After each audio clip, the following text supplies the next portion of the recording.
नमस्कार, स्वागत है आप सभी का एनएफ न्यूज पर। मैं हूं आपके साथ रोहित और मेरे साथ है मेरे सहयोगी अभिषेक पुंडीर। और खबर दिल्ली से है क्योंकि नतीजे आ रहे हैं और नतीजों के बीच अब खबर यह भी आ रही है कि विपक्ष का ईवीएम रोना शुरू हो चुका है। जी हां, अभी शुरुआत ही है नतीजों की, रुझानों की, और कांग्रेस ने हंगामा शुरू कर दिया है। दिल्ली में बवाल की खबरें हैं। अभिषेक, पूरी खबर क्या है बताइएगा दर्शकों को।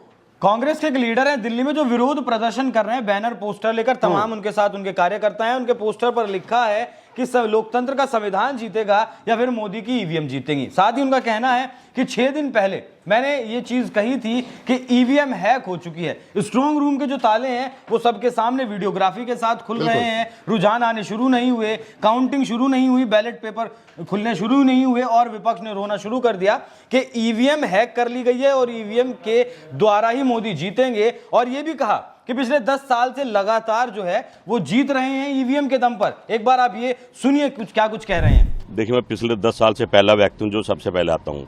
मैं कांग्रेस पार्टी का सिपाही हूँ और सिपाही चारों तरफ नजर रखता है। और मैं 6 दिन पहले कह चुका हूँ, चुनाव तो लूट चुका है।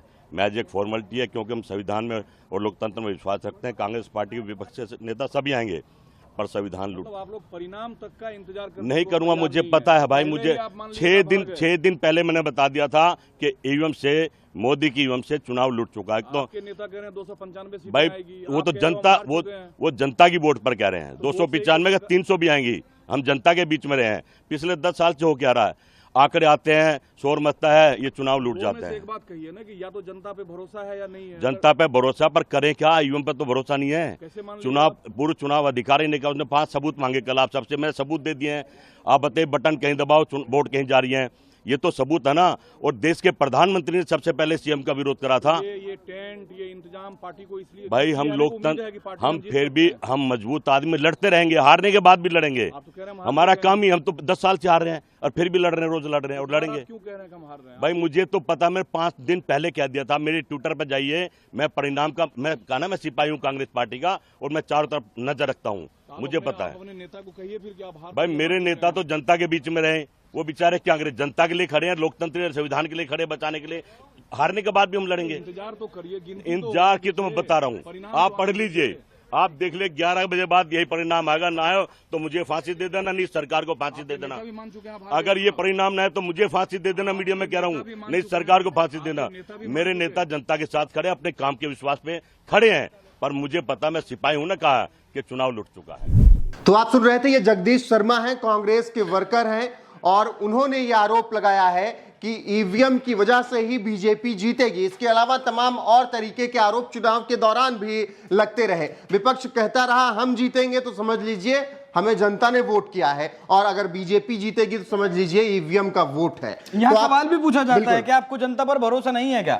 वो कहते हैं जनता पर तो भरोसा है लेकिन ईवीएम पर भरोसा नहीं। जब भरोसा, ये कहां पर, कर्नाटक का जब रिजल्ट आता है तब ये भरोसा उनको कायम हो जाता है ईवीएम पे।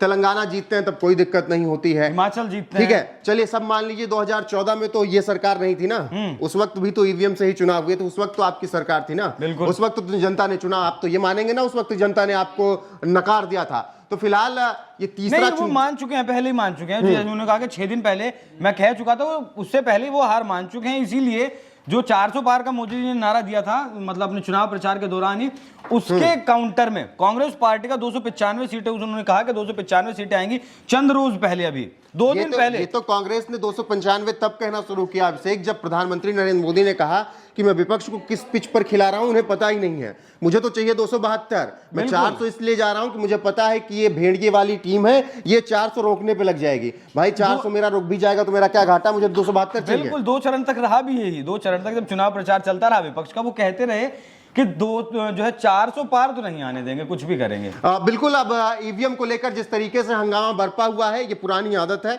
कोई नई बात नहीं है। ईवीएम को लेकर तमाम अर्जियां भी सुप्रीम कोर्ट में डाली गई और सुप्रीम कोर्ट ने तो सिरे से खारिज कर दिया कि ऐसी अर्जियां, और फटकार भी लगाई अर्जी डालने वालों को कि ऐसी अर्जी आप दोबारा लेकर मत आइएगा अगर प्रूफ ना हो तो। ईवीएम हैक करने के लिए भी चुनाव आयोग ने बुलाया, चुनाव आयोग ने चैलेंज भी किया जब प्रेस कॉन्फ्रेंस की थी उन्होंने, और उसके बाद भी उन्होंने, जब चुनाव के बाद भी प्रेस कॉन्फ्रेंस की तो उन्होंने बाकायदा इस पर चैलेंज किया था कि अगर कोई भी ईवीएम हैक करके दिखाए तो हम उसे निमंत्रित करते हैं, आइए चुनाव आयोग में और आप ईवीएम को गलत साबित वहां जाएंगे तो फिर गलत कैसे साबित कर पाएंगे? बिल्कुल, केजरीवाल ने बुलाया था, केजरीवाल ने विधानसभा में बुलाया था, ईवीएम नहीं हैक कर पाया। नहीं कर पाएंगे तो आरोप कैसे लगाएंगे? तमाम जब ऐसे जाएंगे आरोप अब कांग्रेस की तरफ से लगना शुरू हो चुके हैं, यानी बौखलाहट अभी से दिख रही है। बिल्कुल। आगे नतीजे क्या दिखेंगे वो बात की बात है, लेकिन कांग्रेस ने अभी हार मान ली है। और इसके साथ ही तीसरा बड़ा चुनाव है जिसमें राहुल गांधी के ऊपर शायद ठप्पा लगने जा रहा है हार का। तो फिलहाल जो अपडेट आएगी आप तक पहुंचाते रहेंगे। अब से अगर इस खबर से जुड़ी हुई कोई और अपडेट हो तो आप जरूर दर्शकों तक पहुंचाएं। अभी जैसे रुझान आने शुरू होंगे और भी आम आदमी पार्टी के लीडर्स में निकल कर आएंगे कांग्रेस पार्टी के। और जो 1 जून में जो मीटिंग हुई, जो 7वें चरण का, एक तरफ 7वां चरण खत्म हुआ, दूसरी तरफ दिल्ली में कांग्रेस अध्यक्ष मल्लिकार्जुन खड़गे के घर पर मीटिंग हुई और उसमें तय किया गया कि पोलिंग एजेंट जो होंगे वो किस तरीके से काम करेंगे। तो अब देखिए धीरे धीरे जैसे रुझान बढ़ते हैं, जैसे ही आते हैं नतीजे, उस मीटिंग का असर, उस मीटिंग का जो असर है, क्योंकि राहुल गांधी ने कहा था कि मैच फिक्सिंग से अगर चुनाव जीता गया तो देश में आग लगेगी। और आग लगने वाला बयान वो पहले विदेश में बैठकर भी दे चुके हैं कि देश में केरोसिन छिड़का हुआ है, माचिस लगाने का इंतजार है। और सोचिए, आपने मीटिंग का जिक्र किया, उसी मीटिंग में केजरीवाल शामिल होते हैं और केजरीवाल उसी मीटिंग में शामिल होने के तुरंत बाद तिहाड़ भी चले जाते हैं। बिल्कुल। तो उस मीटिंग में तो कई ऐसे नेता रहे। फिलहाल अब जो भी अपडेट आएगी आप तक जरूर पहुंचाएंगे। अभी अपडेट यही है कि ईवीएम को लेकर कांग्रेस की तरफ से आरोप फिर शुरू हो गया है और प्रदर्शन भी दिल्ली में शुरू कर दिया गया है कांग्रेस वर्कर्स की तरफ से। तो जो अपडेट आएगा आप तक जरूर पहुंचाएंगे। फिलहाल के लिए बस इतना ही।